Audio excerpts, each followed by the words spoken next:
I manifest my master secret, relationships, money, even holidays. But here's the truth nobody tells you. And when you realize this, you can't unsee it.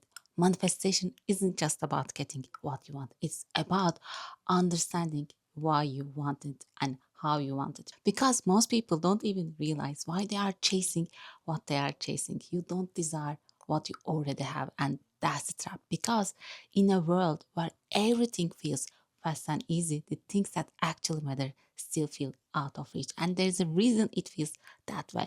That's why intention is everything. Because without it, you are just doing things, not changing your life. You think you are manifesting, but you might just be distracting yourself. So if you really want to manifest something real, stop focusing on the desire and start focusing on the meaning behind it. Because that's the part no one teaches you, but it changes everything. First, intention. Everything in your life starts with intention, not your desires. Most people think they start with what they want, but the truth is, intention comes first because intention controls your attention and your attention controls your actions. Think about it, even in prayer, the first thing we do is set an intention because without it, there is no direction. Intention gives you focus, it tells you what matters, and it quietly shapes every decision you make. And the crazy part is, the right intention can turn a completely normal moment into something that changes your life forever. But most people never realize that. Desire sounds specific, like I want this or I want that, but intention is a command. When you set an intention, you are not just wishing anymore. You are programming your brain to start looking for opportunities everywhere.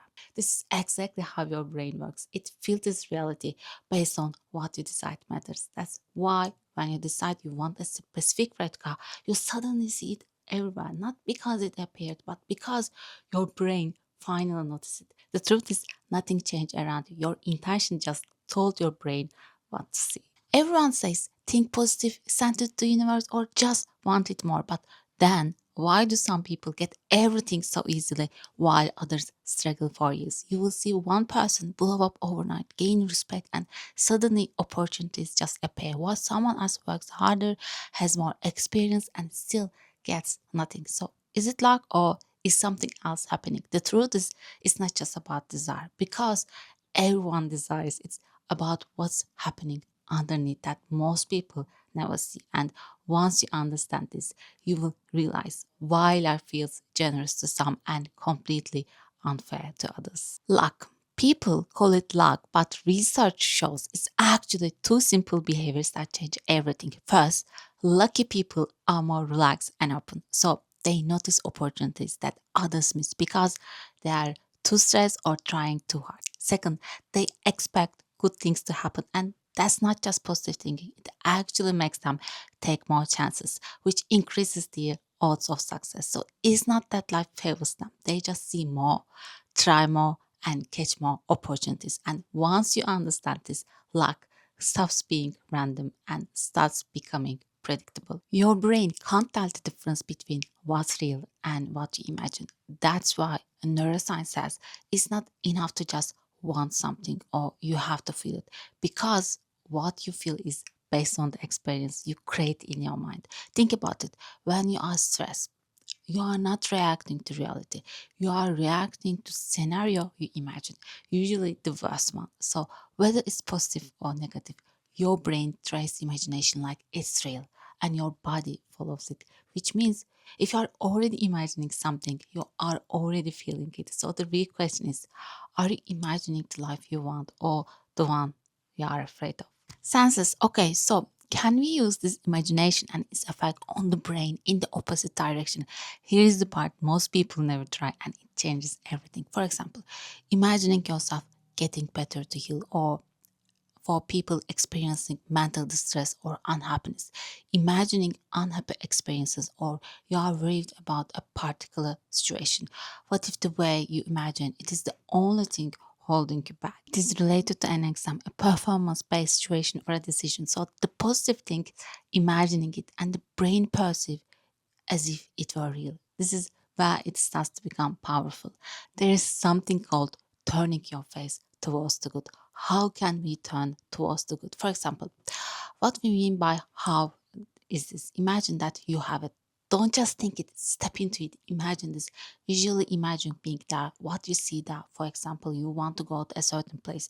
You can just open it up and see what that place is like. You will imagine the elements there as if your mind were there, as if you had entered the place. And then imagine smells. For example, there are food smells, flower smells. Imagine inhaling them. The more real it feels, the stronger it works. Then imagine things touching your skin, like being on a soft surface, or the sun touching your face, or the wind touching your skin.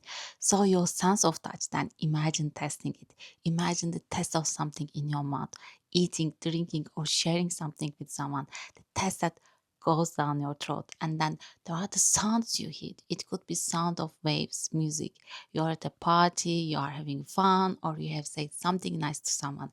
At this point, your brain starts treating it like a real memory. By imagining it, you then enter into that experience. And this is the shift most people miss. And sometimes, for example, certain conditions arise, like I can't experience this, etc. If there are negative feelings or longing or a sense of incompleteness or anything like that, notice and accept them. Don't fight it. This is the part of the process.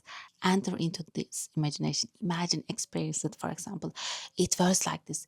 If you do this right, it stops feeling like imagination and starts feeling real. Abundant mindset actually be like the feeling that many of the things we want create in us. And that feeling, it's addictive in the best way. Creating that feeling, there is the key. What emerges is a shift from consciousness of lack to consciousness of abundance. And the concept of gratitude comes to the forefront. This is where everything starts to change. First, don't think I lack something. I am deficient, not because of scarcity, but because of abundance. You are not missing anything. You already had. First, notice what you have. Gratitude. That alone can flip your entire mindset instantly. Pause and actually feel it. So it's not like you are missing something and you are going to fill that gap, but rather you already have it. You are fine. You already like it. You're already winning. You just haven't noticed yet. It is just a game, like a different dimension of a different experience, a shift you can feel, even if you can't explain it. That's why I think gratitude is actually a very important concept that needs to be brought in our lives, because we are filled with dissatisfaction, and that dissatisfaction disappears the moment you see what's already yours. Because desires always give us this too. Desires and wants, that pull, that tension, it's powerful. Well, I'm not okay with that right now, but I will be okay if that happens. That's the trap most people live in. That's what gratitude is. It creates a feeling of satisfaction, a sense of fulfillment, a feeling you can access instantly, because right now I'm okay. Right now, nothing is missing. If you want to guarantee your unhappiness, imagine that you are not okay right now, but you will be okay if that thing you want happens. That thought alone will drain you. Feels actually sit with it for a second, and here's where comes in. I am okay with it right now. Thank you. Gratitude enables us to do this. It brings you back to power. Right now, I'm completely conscious of this being and I want it. Full aware, fully present, not because it will make me feel better. I love it. I want it. From desire, not from like. I see it as a different dimension of my experience, a new layer, not an upgrade, not a better dimension, but a different dimension altogether. I want this change in my life now, and I choose it, not chase it. And at the end of all of this, you realize something that hits deeper than anything else. Nothing was ever missing. The life you were chasing, the feeling you thought was out there, it was always something you could access right now. That's the part no one tells you. You weren't waiting for life to begin. You were just waiting to notice it, because the moment you stop saying, I will be okay when, and start saying, I'm okay now, everything changes. You feel lighter, clearer, more in control. And from that place, you don't chase things anymore. You choose them.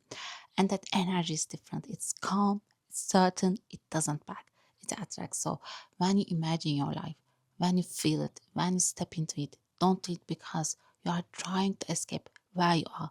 Do it because you already feel complete and now you are just expanding that experience. Because the real payoff is this: you don't manifest a better life. You realize you were already living one. And from that moment on, everything you attract isn't to fix you, it's just to express who you already are. Thank you for listening.